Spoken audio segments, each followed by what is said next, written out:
Vuoripäivi puohkaje ja halian talan alkuisava kelkasinstituutti huijollu lihkuu, kuekteloki vidajaki avudemin. Wow, mun on hui ilusahte kelkasinstituutta läpoahtan ja puhtantien ahkai. Mun on malle Annikirste Aikio, lään loppalsammol aimoneita ja mun on esaltas lämmösen kelkasinstituutta studenta ja toppe vanmastuvan. Ja veli-Pekka lääke pyytään muu anehatsa täällä vähän muistasi tämän äikkiko munan lämmösen kelkasinstituutta studentan. Nuota täältä pohta. Joo, haluan toivottaa Kelkasinstituutille tällä videotervehdyksellä paljon onnea 25-vuotisjuhlaan. Minä olen itse Kelkasinstituutin kasvattaja.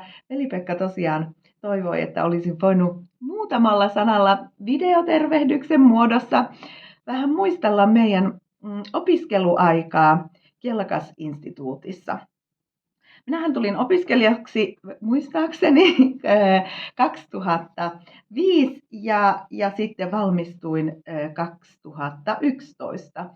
Ja se mitä itse niin mietiskelin, että mikä on jäänyt eniten mieleen tästä opiskeluajasta, niin oli meidän huikeat ekskursiot, eli opintomatkat ympäri Saamenmaata, missä päästiin tutustumaan laajasti eri saamelaisalueisiin ja myöskin eri saamelaisiin. Et esimerkkinä vaikka jos me oltiin opiskeltu Lappekodisilla sopimuksesta, niin sitten me päästiin myöhemmin Ruotsin puolella tapaamaan tämmöinen porosaamelainen perhe, joiden arkipäivään vaikutti tämä sopimus, koska he juti porojen kanssa kesäksi Norjan puolelle.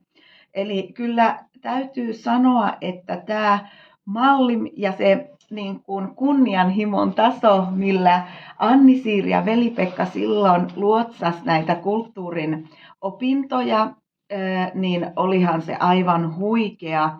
Mutta on myös sitä mieltä, että se ei vain riitä, että meillä on innostuneet opettajat, vaan kyllä se sitten oli myös valtavan hyvää tuuria itsellä ainakin, että oli niin ihana ja hieno se opiskelijaporukka, mikä oli valikoitunut siihen ryhmään ja sehän loi aivan mahtavan kasvualustan vaikka minkälaisille toimille ja myöskin ne yhteydet ja ystävyydet, mitä silloin solmittiin, niin ne on yhä olemassa ja mietin omaa työtäni nyt täällä saamelaiskäräjillä kieliasioiden parissa, niin yhä on valtava rikkaus, että voi ottaa omiin opiskelukavereihin yhteyttä ja niistä on sitten tullut joko kollegoita tai muuten yhteistyökumppaneita, että kyllä se on kantanut pitkälle. Opiskeluaikahan oli Kelkasinstituutissa silloin aivan todella hauskaa. Yksi semmoinen tärkeä juttu, minkä haluan nostaa, mitä me saatiin silloin aikaiseksi, niin perustettiin silloin Kieku, eli saamen kielen ja kulttuurin opiskelijoiden ainejärjestö, ja sen puitteissa alettiin järjestämään saamelaisille opiskelijoille tapahtumia. Ja en voi muuta sanoa, että mä olen niin iloinen siitä kehityskulusta, missä Kieku on nyt. Eli se oli vain alku, mikä me laitettiin käyntiin, mutta se työ, mitä sen jälkeen on tehty, niin sehän on aivan valtaisaa ja onnittelut siitä opiskelijoille, että se työ on myös kantanut.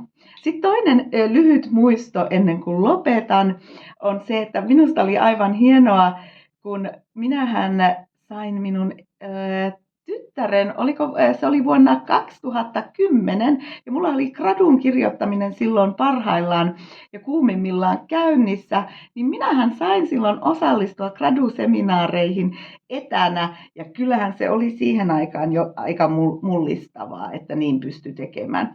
Mä olen ikuisesti kiitollinen, että pystyin Inarista käsin suorittamaan graduseminaarit ja sain gradun tehtyä, vaikka oli pikkuvauvan kanssa olin kotona.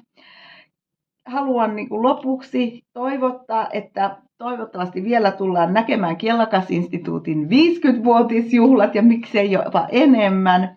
Ja vielä kerran haluan sitten sanoa kiitokset erityisesti Anni-Siirille, Veli-Pekalle ja tietenkin muillekin Kielakas-instituutin henkilökunnalle. Te teitte sen meidän opiskeluajasta kyllä todella ikimuistoisen. Hyvää juhlapäivää sinne!